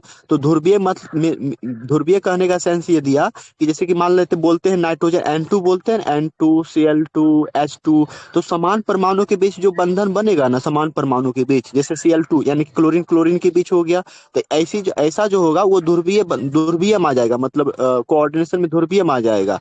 लेकिन जैसे कि अध्रुवीय में जैसे कि मान लेते हैं कि जो जो सहसंयोगी बंधन बनता है एक दूसरे के पार्टनरशिप से बनता है, लेकिन दोनों का रोल रहता है ना जब बनता है तो। लेकिन अध्रुवीय में क्या होगा, जैसे कि मान लेते हैं एग्जांपल के लिए NH3 की बात कर लेते हैं, तो NH3 में क्या होता है, कोऑर्डिनेशन बॉन्ड में अध्रुवीय प्रकृति का होता है। तो इसमें नाइट्रोजन बोलेगा हाइड्रोजन को कि तुम मेरे पास आ जाओ, हाइड्रोजन बोलेगा नाइट्रोजन को नहीं, तो क्या होगा, नाइट्रोजन क्या करेगा, सभी हाइड्रोजन को बोलेगा तुम ही मेरे पास आओ, मतलब ओनली सिर्फ इसमें नाइट्रोजन का पार्टनरशिप होता है, हाइड्रोजन कोई रोल नहीं होता है। दोनों एक हाँ दूसरे के साथ करता है, केवल एक ही करेगा। हाँ हाँ ठीक है।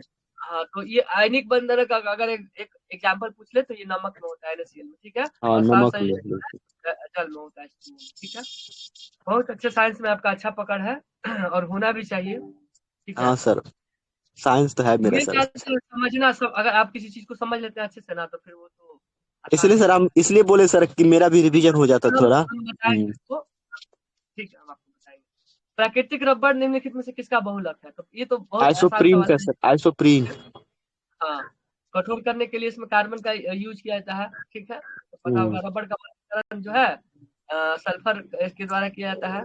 और बात किया जाए रबड़ का सबसे ज्यादा उत्पादन कहाँ होता है, किस राज्य में होता है? ये थाईलैंड है या मलेशिया? भारत की बात कर रहे हैं, तो भारत में अच्छा कहाँ होता है? भारत केरल सर, केरल। ठीक है। आगे देख लेते हैं, साइक्लोट्रॉन किसको त्वरित करने के लिए प्रयोग किया जाता है? तो साइक्लोट्रॉन ये प्रोटॉन को त्वरित करने के लिए प्रयोग किया जाता है। ठीक है। यहाँ पे कुछ दिया हुआ है, तो पता ही होगा आप लोग को कौन किसका खोज किया था। जैसे इलेक्ट्रॉन का थॉमसन किए थे, न्यूट्रॉन का चैडविक, और प्रोटॉन का गोल्डस्टीन किए थे, मेसोन का युकावा किए थे, और पॉजिट्रॉन का एडरसन किए थे ना। तो ये का पूछ सकता है, भारत के किस शहर को मरुस्थल की राजधानी कहा जाता है? तो जैसलमेर को जो है मरुस्थल का क्या कहा जाता है, राजधानी कहा जाता है। ठीक है, याद रखेंगे। बाकी सारा उधर रेगिस्तान में ही है, राजस्थान जो है तो पूरा रेगिस्तान में ही है। तो जो जैसलमेर है स्पेशली इसको मरुस्थल का राजधानी कहा जाता है। ठीक है। और अगर राजस्थान की राजधानी की बात करें तो जयपुर है, पता होगा सबको। एशिया का सबसे बड़ा मरुस्थल जो है गोबी मरुस्थल है। कहाँ है गोबी मरुस्थल? चाइना में है कि मंगोलिया में है? मंगोलिया चाइना के बॉर्डर पे पड़ता है। मंगोलिया के बॉर्डर पे है ना, चाइना और मंगोलिया के बॉर्डर पे है, उसको याद रखेंगे। ठीक है जी। इलेक्शन एटलस ऑफ इंडिया किसकी कृति है? तो ये आर के ठकराल की कृति है। समय काफी ज्यादा हो गया, अब हम थोड़ा सा फास्टली खींचेंगे। ठीक है। 1961 में बेलग्रेड में 10% टेस्ट है। आवाज जा रहा है हमारा? हाँ सर खींच लीजिए जल्दी अब। 10% टेस्ट है तो थोड़ा स्पीड कर दीजिए। ठीक है सर। 1961 में बेलग्रेड में गुटनिरपेक्ष आंदोलन का प्रथम सम्मेलन में कुल कितने देशों में भाग लिया था? तो सबसे पहला जो 1961 में तो हाँ गुटनिरपेक्ष आंदोलन हुआ था तो उसमें 25 देशों ने भाग लिया था, ठीक है। और गुटनिरपेक्ष जो है इसमें भारत से नेहरू, नासिर और ये मिस्र से नासिर थे और टीटो जो थे यूगोस्लाविया से थे। ये पहले मतलब उसमें ये सम्मेलन में जो थे ये पार्टिसिपेट किए थे। बाकी ठीक है 25 याद रखेंगे। और यूएनओ का स्थापना 24 अक्टूबर 1945, 195 देश पता ही होगा। कॉमरेड नामक समाचार पत्र का संपादक कौन है? तो ये मोहम्मद अली का द्वारा हाँ किया गया था, ठीक है। Mohammad Maulana Abul Kalam Azad, India wins freedom, sir Syed Ahmad Khan, अखिल भारतीय मुस्लिम विश्वविद्यालय की स्थापना की अलीगढ़ में। अछूत जातियों के संबंध में हरिजन शब्द का सर्वप्रथम प्रयोग किसने किया था? तो महात्मा गांधी, ठीक है। और 1932 में हरिजन एक पत्रिका भी निकाले थे, तो याद होगा आप लोग को। और ये ठक्कर बापा आदिवासी समुदाय के उत्थान के लिए जाने जाते हैं और आदिवासी शायद शब्द भी इन्हीं के द्वारा दिया गया है। नेताजी एंड गांधी पुस्तक किसके द्वारा लिखा गया है? नेताजी एंड गांधी पुस्तक वी.के. अहलूवालिया के द्वारा लिखा गया है। जी। शेरशाह द्वारा पटना के नवनिर्माण का वर्णन किस रचना में मिलता है? तो ये तारीख दाऊदी में मिलता है, ठीक है। बाकी अकबरनामा अबुल फजल, बादशाहनामा अब्दुल हामिद लाहौरी के द्वारा लिखा हुआ है। भारत के निम्नलिखित वन्य जीव अभ्यारण्यों पर विचार कीजिए। तो इसमें दिया हुआ सीक्वेंस लगाना है दक्षिण से उत्तर की ओर, ठीक है। तो ये भद्रा है कर्नाटक में, साउथ में आपको हो जाएगा। फिर उड़ीसा में सिमलीपाल पता होगा, ठीक है, वेस्ट में आ जाएगा, ईस्ट में आ जाएगा।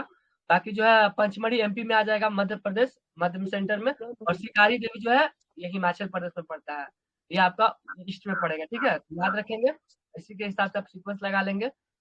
आगे देख लेते हैं मनी लॉन्ड्रिंग का बिल का उद्देश्य क्या है? तो अवैध रूप से, पता ही होगा, अवैध रूप से जो धन प्राप्त किया जाता है या आवाजाही जो होता है उस धन का, वो उसकी निगरानी रखना है जो है मनी लॉन्ड्रिंग से संबंधित है। और ये आरबीआई का एक्ट है, वो 1 अप्रैल 1935 में स्थापना हुआ था। यंग हिल्टन कमीशन से राष्ट्रीयकरण 1949 में किया गया था। तो मनी लॉन्ड्रिंग बिल का क्या उद्देश्य है? अवैध रूप से प्राप्त किए गए धन की आवाजाही पर निगरानी रखना, ठीक है। आगे देख लेते हैं 18वीं सदी में बंगाल में वस्त्र उद्योग के पतन के लिए उत्तरदायी क्या कारण था? तो जो बंगाल में वस्त्र उद्योग का पतन हुआ था उसका मेन कारण ये था ब्रिटेन को निर्यात करने वाले माल पर उच्च कर, जो टैक्सेशन जो मतलब टैक्स जो बहुत ज्यादा लगाया गया था वहां पे निर्यात के समय, एक्सपोर्ट के समय, तो ये इसी वजह से वहां पे जो क्या था पतन हो गया था बंगाल में वस्त्र उद्योग का। मूल्य वृद्धि से क्या मूल्य वृद्धि के क्या प्रभाव है? तो निवेश पर विपरीत प्रभाव पड़ता है।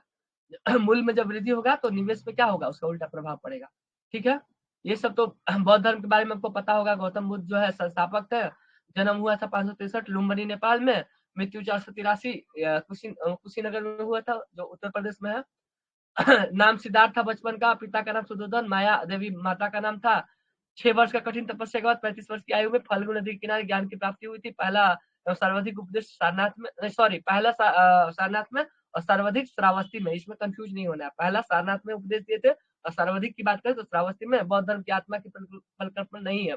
ये भी पूछ लेता है कि जो आत्मा की परिकल्पना जो है बौद्ध धर्म में नहीं है, लेकिन पुनर्जन्म को मान्यता देता है। ये इंपॉर्टेंट है, याद रखिएगा।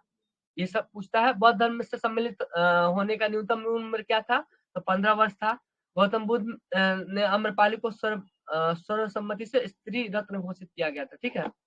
याद रखेंगे सर एडविन अर्नाल्ड को एशिया का ये ज्योतिपुंज जो कहे थे गौतम बुद्ध को, ये सर एडविन अर्नाल्ड कहते हैं। बाकी ये सब संगतियां दी गई हैं, पहला दूसरा तीसरा। तो इसका एक ये होता है अकाहक। अकाहक का मतलब अजातशत्रु, कालाशोक, अशोक और कनिष्क।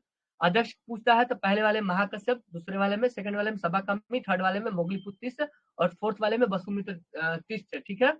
और एक इसमें एक उपाध्यक्ष भी थे अशोक घोष। तो याद रखेंगे पहला हुआ था राजगिरी में या राजगीर में, दूसरा वैशाली में, तीसरा पाटलिपुत्र में, 3 जो हुए थे बिहार में हुए थे, चौथा हुआ था कुंडलवन कश्मीर में। तो ये याद रखेंगे। चलिए फटाफट हम लोग कुछ टाइम है, नेक्स्ट हम लोग 16 नंबर देख लेते हैं, जितना होता है देख लेते हैं। सांसद आदर्श ग्राम योजना के प्रेरणा स्रोत निम्न में से कौन था? तो ये महात्मा गांधी थे, ठीक है। ग्राम से संबंधित जितने भी मतलब ये थे, मतलब ग्राम जो था ना स्थानीय स्वशासन पर ज्यादा वो जोर देते थे। तो सांसद आदर्श ग्राम योजना के ये प्रेरणा स्रोत महात्मा गांधी थे। इन्हीं के प्रेरणा से ये शुरू किया गया था 11 अक्टूबर 2014 में, ठीक है। बाकी जो है Jawaharlal Nehru discovery of India के लेखक थे। और सरदार पटेल रियासत का एकीकरण किए थे। आपको पहले पता होगा जितने भी आजादी के बाद जो रियासत है उनका एकीकरण यही किए थे। और इनको पहला गृह मंत्री भी बनाया गया था। लाल बहादुर शास्त्री, इनका मृत्यु हो गया था, ताशकंद में गए थे 1966 उज्बेकिस्तान में, तो इनकी मृत्यु हो गई थी। और ये दूसरे प्रधानमंत्री थे ना लाल बहादुर शास्त्री। ठीक है, आगे देख लेते हैं। भारतीय राजनीति के विदेश नीति का आदर्शवादी चरण माना जाता है। ये विदेश नीति की अगर बात करें तो सबसे अच्छा नेहरू का जो था ना, विदेश नीति बहुत अच्छा था, उसी को आदर्शवादी चरण माना जाता है। ठीक है, तो याद रखेंगे। बाकी इंदिरा गांधी युग जो था, आपको पता होगा कब से कब था इंदिरा गांधी का युग, 66 से 84 तक था। ठीक है, 2 बार ये प्रधानमंत्री भी बनी थी और अपने कार्यकाल में आपातकाल भी लगाई थी। और सबसे ज्यादा 17 साल मतलब नेहरू जी प्रधानमंत्री बने थे 47 से 64 तक। और मोदी जी का तो 2014 से अभी तक का चल ही रहा। मनमोहन सिंह का युग जो है आर्थिक उदारीकरण का युग कहलाता है। इनका आर्थिक उदारीकरण के जनक कहा जाता है 1991 में। आगे देख लेते हैं। संसद में पहला लोकपाल विधेयक किस लोकसभा में के कार्यकाल में रखा गया था? तो पहला जो लोकपाल विधेयक था वो चौथा जो लोकसभा का कार्यकाल था उस समय रखा गया था 1968 में। ठीक है, बात करें लोकपाल शब्द का तो ये एल एम सिंघवी के द्वारा दिया गया था। एल एम सिंघवी जो था पंचायती राज से भी संबंधित है। ठीक है, बात करें कि जो वर्तमान में लोकपाल जो है अजय मानिकराव है और पहले जो थे पिनाकी चंद्र बोस थे। ये इंपॉर्टेंट है, याद रखिएगा। स्थगन प्रस्ताव के लिए कितने सदस्यों के समर्थन की आवश्यकता हो? तो स्थगन प्रस्ताव के लिए 50 सदस्यों के समर्थन की आवश्यकता होती है। स्थगन प्रस्ताव केवल लोकसभा में पेश किया जाता है। ठीक है, और राष्ट्रपति और उपराष्ट्रपति के प्रस्तावक और अनुमोदक की बात करें तो उसमें भी 50-50 की जरूरत होती है। ठीक है, और जमानत राशि 15,000 होती है। ये सब आप लोग को जानकारी में होगा। भारतीय न्यायिक प्रणाली में रिट हैवियस कॉर्पस, इसका शाब्दिक अर्थ क्या है? तो 5 तरह का रिट जारी करता है सुप्रीम कोर्ट आर्टिकल 32 के तहत, हाई कोर्ट 226 के तहत, पता होगा आप लोगों को। जिसमें एक ये दिया हुआ है हैवियस कॉर्पस, इसका यह अर्थ ये होता है कि आपको बंदी प्रत्यक्षीकरण का अधिकार प्राप्त होगा। मतलब आपको किसी न किसी मजिस्ट्रेट के सामने पेश किया जाएगा। ठीक है, बाकी जो है और भी बहुत सारा है। कोवरेंटो जिसको अधिकार परीक्षा कहते हैं, मैंडामस या परमादेश कहते हैं, जिसका अर्थ होता है हम आदेश देते हैं। अधिकार परीक्षा मतलब आपका अधिकार क्या है पूछता है। और एक होता है प्रोहिबिशन होता है, जिसको प्रतिषेध कहते हैं। उत्प्रेषण होता है। ये सारे रिट आप लोग को पता होगा पहले से। ठीक है, आगे हम लोग देखते हैं। अगस्त 1953 में भारत सरकार द्वारा गठित राज्य पुनर्गठन आयोग में कौन से सदस्य शामिल थे? तो इसमें 3 सदस्य शामिल थे, ये चौथे वाले नहीं थे। ठीक है, और भी सदस्य होंगे। कौन सा है ये? भारत सरकार द्वारा गठित राज्य पुनर्गठन आयोग। ठीक है, तो ये तेज बहादुर सप्रू नहीं थे, बाकी फजल अली थे, इंद्रनाथ कुंजरू थे और के एम पनिकर थे। ठीक है, ये अधिनियम लाया गया था 1956 में। ठीक है, आयोग की जो अगर बात करें राज्य पुनर्गठन आयोग का, तो ये 1953 में आयोग बना था और अधिनियम एक्ट कब आया था? तो 1956 में। ठीक है, इसी के तहत बहुत सारे राज्यों का गठन हुआ था, याद रखेंगे आप लोग। आगे देख लेते हैं। निम्नलिखित पर्वत श्रेणियों में कौन सा सबसे प्राचीनतम पर्वत श्रेणी है? तो अरावली जो है सबसे प्राचीनतम पर्वत श्रेणी है, राजस्थान में पड़ता है। सबसे ऊंची चोटी उसका गुरु शिखर है। बाकी यूराल जो है एशिया और यूरोप की सीमा पर है। रॉकी जो है नॉर्थ अमेरिका में, रॉकी और प्लेसियन दोनों पड़ता है। ठीक है, माउंट एल्बर्ट जो है इसका चोटी है, ऊंची चोटी, याद रखेंगे। भारतीय 8 नंबर क्वेश्चन देखते हैं। पश्चिमी भारत के दक्षिण पार्श्व के क्षेत्र में अधिकतर किस प्रकार की मिट्टी पाई जाती है? ये पश्चिमी भारत की बात कर रहा है और उसमें भी दक्षिण पार्श्व क्षेत्र की बात कर रहा है। तो सबसे ज्यादा काली मिट्टी पाई जाती है, आपको पता होगा। काली मिट्टी बनती कैसी है? आग्नेय चट्टानों के टूटने से बनती है। तो ये काली मिट्टी कपास के लिए फेमस है। बाकी जलोढ़ मिट्टी सबसे ज्यादा भारत में पाई जाती है। और लेटेराइट जो है, लेटेराइट मिट्टी भी सबसे कम पाई जाती है और काजू के लिए फेमस है। और बात करें तो एक ट्रिक होता है जल काले, मतलब सबसे ज्यादा जलोढ़, उसके बाद लाल, उसके बाद काली और उसके बाद लेटेराइट। ठीक है, सबसे ज्यादा जलोढ़, लाल, काली और लेटेराइट, याद रखेंगे। चलिए आगे देखते हैं। सुन रहे हैं ना आप लोग? आवाज जा रही है ना मेरी? जी सर, काली मिट्टी और सादी चट्टान के टूटने से बनती है ना सर? सही बोल रहे हैं। हम आग्नेय बोले हैं क्या? जी हाँ हाँ, तो अब सादी चट्टान के टूटने से बनती है। ठीक है, ठीक है, आगे देख लेते हैं हम लोग। मानसून प्रत्यावर्तन के समय बिहार के मैदानी भाग में किस हवा का प्रभाव होता है? तो मानसून प्रत्यावर्तन की बात कर रहा है, तो ठंडी पछुआ और उत्तरी हवा उस समय बिहार में जो है, बिहार के जो मैदानी भाग में है उस समय ठंडी पछुआ और उत्तरी हवा का जो है ये जिसका ज्यादा प्रभाव होता है। ठीक है, याद रखेंगे। मानसून प्रत्यावर्तन की बात कर रहा है। ठीक है, बाकी बात करें बिहार से कुछ है तो नॉर्थ से साउथ इसका 345 किलोमीटर, ईस्ट से वेस्ट 483 किलोमीटर, और गंगा इससे 12 जिले लगते हैं। क्षेत्रफल 94 163 किलोमीटर है। जनसंख्या घनत्व 1106 है। और अरुणाचल प्रदेश का सबसे कम है 17। ठीक है, लिंगानुपात जो है 918 है, पता होगा आप सभी को। दक्षिण के प्रायद्वीपीय पठार के संबंध में विचार करना है। तो दक्षिण का प्रायद्वीपीय पठार यह गोंडवाना लैंड का भाग है, सही बात है। यहाँ की चट्टानों में रूपांतरण की साक्ष्य दिखाई देते हैं, ये भी सही है। यह आर्कियन युग की अवसादी चट्टानों से निर्मित है, तो ये गलत है। ठीक है, इसमें तीसरा और पहला सही है, याद रखेंगे। गोंडवाना लैंड का भाग है और चट्टानों का रूपांतरण जो है इसका साक्ष्य मिलता है। आगे देख लेते हैं, सातवाहन शासकों के संदर्भ में विचार करना है। तो देख रहे हैं कुछ स्टेटमेंट दिया हुआ है, क्या सही है। उन्होंने बौद्ध धर्म और ब्राह्मणवाद को संरक्षण दिया। ठीक है, तो सही बात है। सातवाहन शासक जो थे बौद्ध धर्म को भी संरक्षण दिए थे और ब्राह्मणवाद को भी दिए थे। उन्होंने अश्वमेघ और राजसूय यज्ञों के प्रदर्शन को पुनर्जीवित किया और इस प्रकार ब्रह्मवाद को बढ़ावा दिया। कैसे पता चलता है कि ब्राह्मणवाद को ये बढ़ावा दिए थे? तो ये जो यज्ञ है अश्वमेघ और राजसूय यज्ञ है, इनको ये पुनर्जीवित किए थे। ठीक है, और उन्होंने प्राकृत भाषा और साहित्य को भी संरक्षण दिया था। ठीक है, तो ये सब याद रखेंगे। सातवाहन के संस्थापक सिमुक थे, कैपिटल जो था राजधानी प्रतिष्ठान थी।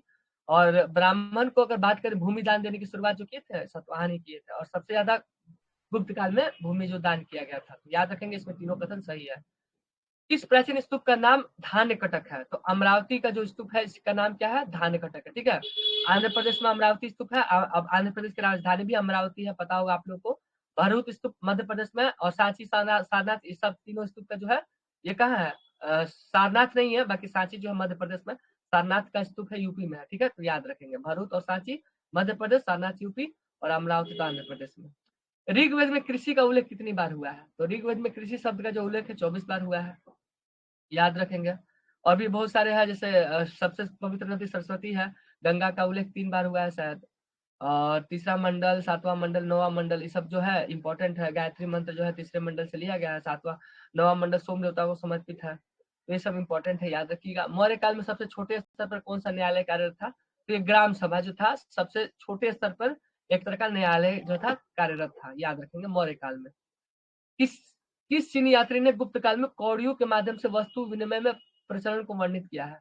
तो जो फाहियान थे, इन्होंने फाहियान जो आए हुए थे चाइना से, तो इन्होंने गुप्त काल में जो वस्तु के विनिमय के प्रचलन को कौड़ियों के माध्यम से इन्होंने वर्णित किया। ठीक है, मतलब खरीद बिक्री जो किया जाता था उसमें कौड़ियों का जो है उपयोग किया जाता था। तो फाहियान ये किए हैं, चंद्रगुप्त द्वितीय के शासनकाल में आए थे। हेनसांग जो है हर्षवर्धन के शासनकाल में आए थे। और सीयूकी किसकी रचना है? सीयूकी हेनसांग की है ना? हुएनसांग। हाँ हाँ, हेनसांग, ठीक है। आगे देख लेते हैं, चंद्रगुप्त द्वितीय का संधि विग्राहिक निम्नलिखित में से कौन सा था? तो चंद्रगुप्त द्वितीय का जो संधि विग्राहिक इसमें से तो वीरसेन थे। ठीक है, याद रखेंगे। बाकी हरिसेन जो थे समुद्रगुप्त के दरबारी कवि थे, प्रयाग प्रशस्ति वगैरह जो इनसे संबंधित था। मल्लीनाथ थे, ये तीर्थंकर थे, जैन धर्म के तीर्थंकर। ठीक है, बाकी कालिदास, बारामीर, धन्वंतरी सब चंद्रगुप्त द्वितीय से संबंधित है, याद रखेंगे। गुप्त काल में महाबलाधिकृत अधिकारी किस विभाग से संबंधित है? तो ये गुप्त संबंध से सेना के सेनापति कहलाते थे। गुप्त काल में जो महाबलाधिकृत जो अधिकारी थे, ये सेना के सेनापति कहलाते थे। ठीक है, याद रखेंगे। और भी बहुत सारे हैं, समय का थोड़ा सा अभाव है इसलिए जल्दी जल्दी ले चल रहे हैं। अगर देखा जाए ना तो एक जो है सेट को कराने में 1 घंटा विधिवत रूप से कराया जाए तो लगेगा, लेकिन अभी समय का अभाव इसलिए जल्दी जल्दी ले रहे हैं। और गुप्त काल में गुप्त संवत की शुरुआत हुआ था। आगे इसमें कुछ देख लेते हैं। कुछ विद्रोह है, 1857 का विद्रोह है और विद्रोह का केंद्र दिया हुआ है। तो बहादुर शाह द्वितीय ये दिल्ली से थे। ठीक है, और इनके सेनापति बख्त खां थे। और दिल्ली से जो दमन करता थे हडसन थे और निकलसन थे। निकलसन की मृत्यु भी हो गई थी। ब्रिटिश कादिर की बात करें तो ये लखनऊ से थे। ठीक है, लखनऊ से ये किए थे, लीड किए थे, और वहां पे दमन करता थे कैंपबेल। कुंवर सिंह से पता होगा आप लोग को, जगदीशपुर से थे। और यहाँ पे टेलर थे, विलियम टेलर और हाँ आयर थे और टेलर थे। ठीक है, और लियाकत अली की बात करें तो इलाहाबाद से थे, यहाँ से दमन करता कर्नल लीड थे। बाकी और भी कुछ है, कानपुर से नाना साहब, लखनऊ से हजरत महल, बरेली से खान बहादुर खान और फैजाबाद से मोहम्मद अब्दुल्ला। और इन्हीं को डंका शाह कहा जाता है। और सबसे ज्यादा ये क्या थे, मोहम्मद अब्दुल्ला जो थे 1857 में सबसे ज्यादा, मतलब ये क्या बोलते हैं उसको, मतलब सबसे ज्यादा 50,000 का कट्टरपन के लिए जाना जाता है। चलिए आगे देख लेते हैं। जहांगीर के समय प्रमुख चित्रकार नहीं थे, तो कौन कौन से थे? तो बिशन दास थे, मंसूर थे और मनोहर थे। 52 जो थे अकबर के शासनकाल में थे, ठीक है। जहांगीर का बचपन का नाम सलीम था। फ्रांसीसी सहायता से 1755 ईस्वी में एक आधुनिक शस्त्रागार की स्थापना कहाँ हुई थी? तो ये डिंडीगुल में हुई थी, ठीक है। बाकी हम लोग मैथमेटिक्स तो देख ही लिए हैं, पहला दूसरा किया था क्या? हेलो,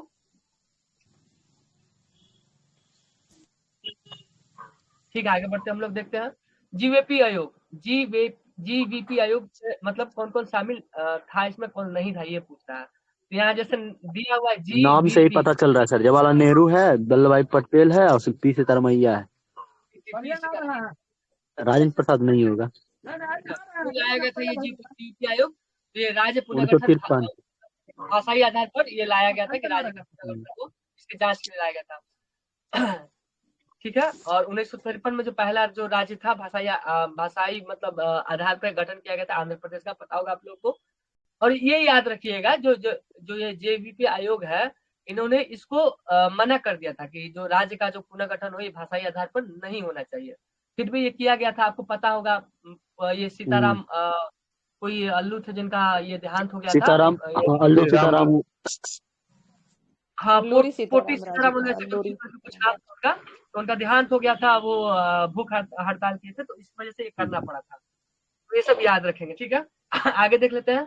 इलाहाबाद में संपन्न कांग्रेस कार्यकारिणी समिति की बैठक जो है निम्नलिखित सदस्यों में से एक सदस्य भारत के राज्यवाद, फासीवाद, साम्राज्यवाद विरोधी निश्चित रूप के कारण जापान के विरुद्ध गोरिल्ला युद्ध की अपनी योजना के पक्ष में बहुमत जुटाने में सक्षम हुए थे। कितना लंबा क्वेश्चन है। तो ये जो क्वेश्चन दिया हुआ है बस यही कह रहा है कि जापान के विरुद्ध जो मतलब युद्ध में और गोरिल्ला युद्ध की योजना के पक्ष में बहुमत जुटाने में जो सक्षम हुए थे वो जवाहरलाल नेहरू थे, ठीक है। और बात करें जवाहरलाल नेहरू तो कांग्रेस की 3 बार अध्यक्षता की है, 29, 36 और 37 में, याद रखेंगे, ठीक है। और सरोजिनी नायडू 25 में किए हैं, मौलाना आजाद 40 से 45 में अध्यक्ष रहे थे, ठीक है। फॉरवर्ड ब्लॉक का स्थापना सुभाष चंद्र बोस 1939 में किए थे, सब याद रखिएगा। महात्मा गांधी का मानना था कि द्वितीय विश्व युद्ध में भागीदारी का मतलब है निम्नलिखित सिद्धांतों का उल्लंघन होगा। तो सेकेंड वर्ल्ड वार में जो है महात्मा गांधी नहीं शामिल होना चाहते थे। क्यों नहीं होना चाहते थे? वो चाहते थे अहिंसा हो जाएगा, ठीक है, सॉरी हिंसा हो जाएगा। अहिंसा के समर्थक थे, तो उन्होंने सोचा, उनका ये मानना था कि अगर शामिल होते तो क्या होगा, अहिंसा का उल्लंघन होगा, ठीक है। पहला युद्ध जो हुआ था विश्व युद्ध 1 सितंबर 1939 से शुरू हुआ था, 2 सितंबर 1945 तक चला था। और जो जर्मन का पोलैंड पे जो आक्रमण हुआ था उसकी वजह से शुरू हुआ था, ठीक है, याद रखेंगे। आगे देख लेते हैं हम लोग। कलकत्ता, मद्रास तथा बंबई में हाई कोर्ट जो है इसका वायसराय जो है किसके वायसराय कार्यकाल में अस्तित्व में आया था?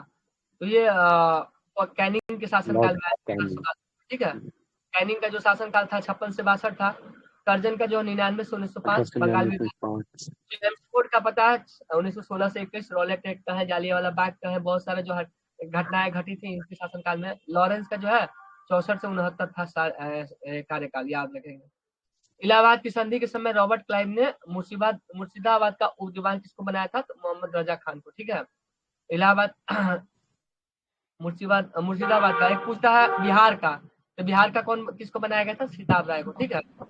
और हाँ 1765 में जो इलाहाबाद का संधि हुआ था ना, तो उसके बाद ये बनाया गया था, उपदीवान बनाया गया था, ठीक है। चलिए आगे देख लेते। यदि किसी गोलीय दर्पण को किसी द्रव में डुबाया जाता है तो फोकस दूरी पर क्या प्रभाव पड़ेगा? तो कोई प्रभाव नहीं पड़ता है, पता होगा आप लोग को।